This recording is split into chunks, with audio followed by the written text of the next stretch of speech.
To start a new project, click the arrow right next to Projects and click New Project. Fill in the project name. Add customer. Choose a project manager. Choose project owner. Select priority. Add status.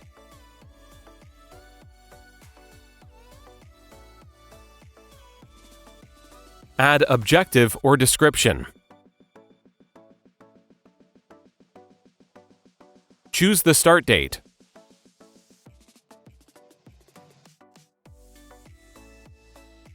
Choose planned end date.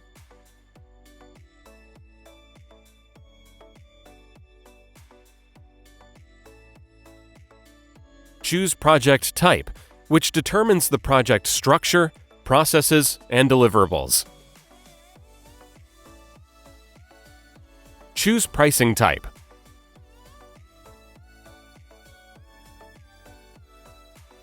Project status summary will be set after the project ends. Personnel information is generated automatically. Add budget amount.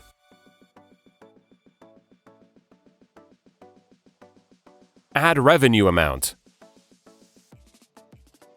Click Save to create a project.